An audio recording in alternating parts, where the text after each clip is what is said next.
Chandil dam के 116 गांव के विस्थापित आज भी अधिकारों से वंचित हैं। एक योजना धारा 4 लागू करने की मांग तेज की गई है। नमस्कार, मैं ओम कुंडू, आप देख रहे हैं सोशल संवाद। चांडिल बांध परियोजना से प्रभावित 116 गांव के हजारों विस्थापित परिवार आज भी अपने बुनियादी अधिकारों, पुनर्वास, रोजगार, मुआवजा और सरकारी योजनाओं से वंचित हैं। विस्थापित अधिकार मंच ने सरकार और प्रशासन की उदासीनता पर तीखा आक्रोश व्यक्त करते हुए कहा कि वर्षों बीत जाने के बावजूद एक योजना, एक धारा 4 का प्रावधान लागू नहीं किया गया, जिसके कारण अधिकांश गांव विकास और मुआवजा प्रक्रिया से बाहर रह गए हैं। मंच के अनुसार वर्तमान में केवल कुछ चुनिंदा गांव को ही अनुदान और योजनाओं का लाभ दिया जा रहा है, जबकि सभी 116 गांवों का समान रूप से विकास कार्य शुरू होना चाहिए। विकास पुस्तिका निर्माण में भी भारी अनियमितताओं की शिकायतें सामने आई हैं। कई परिवारों के नाम दर्ज नहीं हैं, कई पुस्तिकाएं गायब हैं और मृतक परिवार प्रमुखों के आश्रित आज भी लाभ से वंचित हैं। मंच ने मांग की है कि विकास पुस्तिका निर्गमन प्रक्रिया को तेज किया जाए और इससे जनप्रतिनिधियों की भागीदारी सुनिश्चित करते हुए जल्द बैठक बुलाया जाए।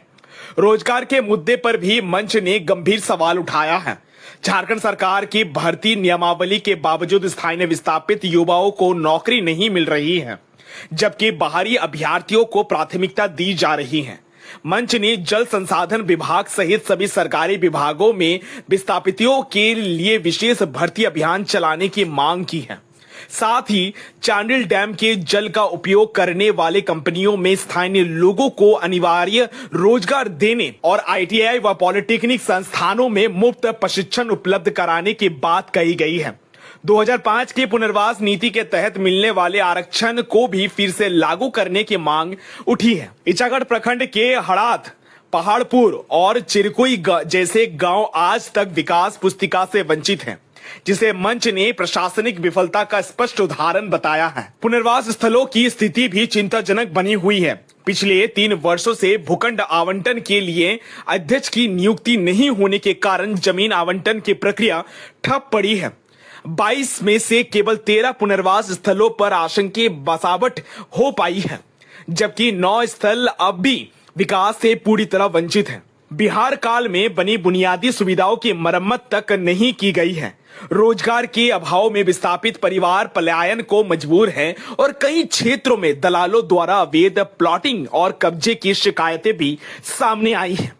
25 डेसिमल के बजाय 12.30 डेसिमल जमीन दिए जाने से विस्थापितों का भविष्य असुरक्षित बताया जा रहा है।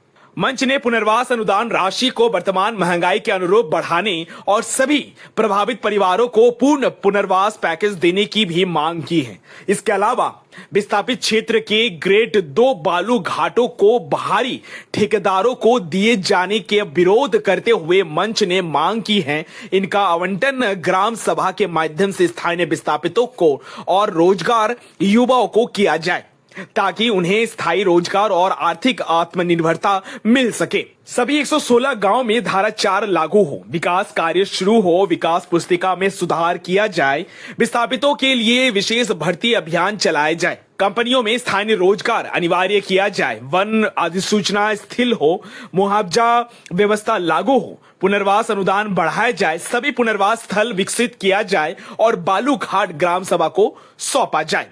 अंत में मंच ने चेतावनी दी है कि यदि जल्द ठोस कार्रवाई नहीं की गई तो व्यापक जन आंदोलन छेड़ा जाएगा।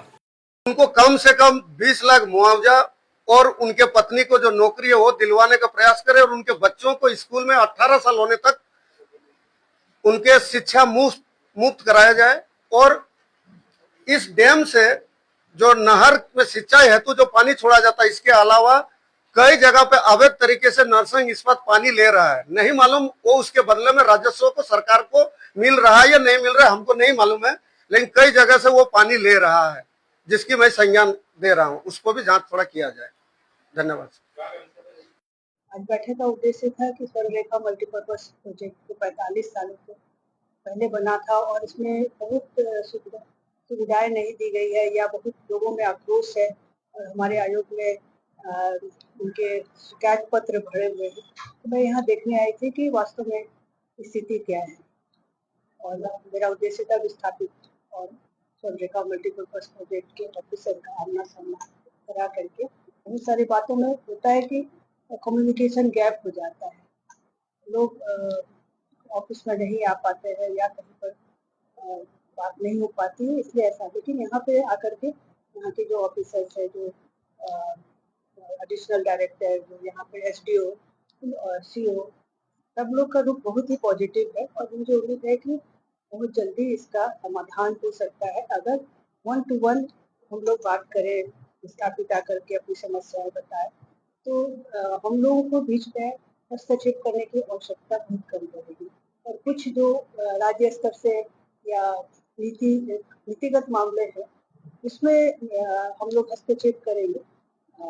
जैसे इन लोग का स्किल डेवलपमेंट के लिए टाटा स्टील से बात करना, जैसे टाटा स्टील जो सुविधाएं ले रहा है, तो कभी फर्ज बनता है कि सीएसआर के तहत इस एरिया के विकास के लिए बहुत शुरू करें, जो कि बताया गया, लेकिन इसमें उनका आंसर बहुत संतोषजनक नहीं था, और भी करने की आवश्यकता है।